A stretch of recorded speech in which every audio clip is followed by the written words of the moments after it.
Algèbre. Vous avez dit algèbre? J'ai bien dit algèbre. Voici Anaïs Dupont.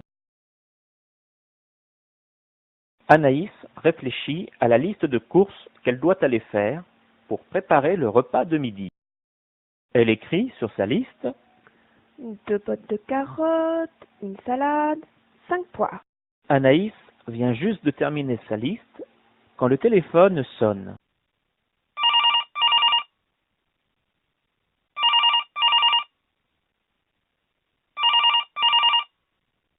C'est son amie Béatrice.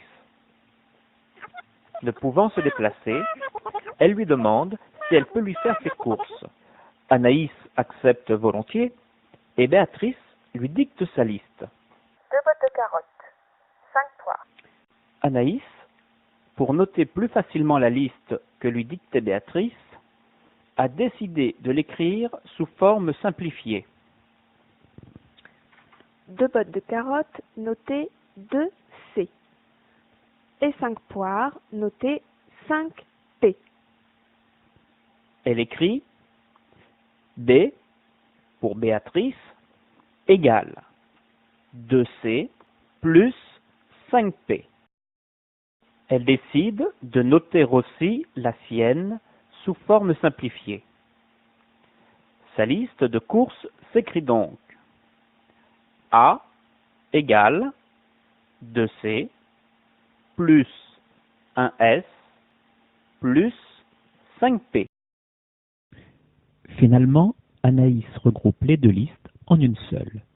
Elle écrit A plus B égale 4C pour 4 bottes de carottes, plus 10P pour 10 poires, plus 1S pour une salade.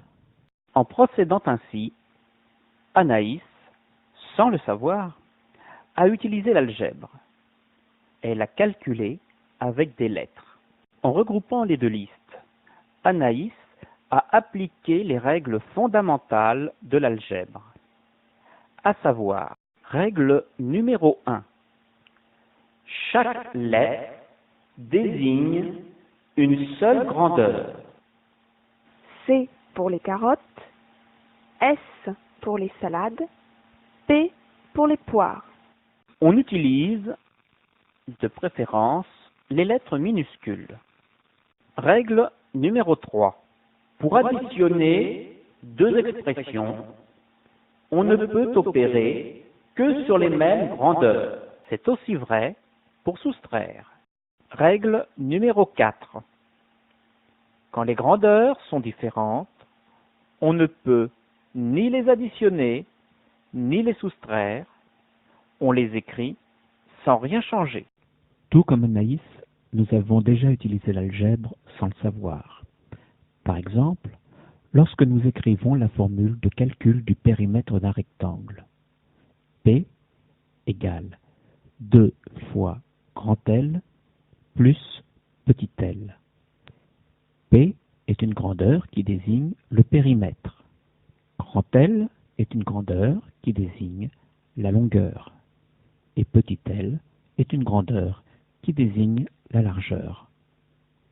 L'algèbre va nous amener à travailler avec les formules et leurs écritures. Il faudra donc faire attention au verbe exprimer, qui bien souvent nous amènera à trouver l'écriture d'une formule, et au verbe calculer, qui nous amènera à un résultat chiffré que l'on aura pu éventuellement obtenir à l'aide de la calculatrice.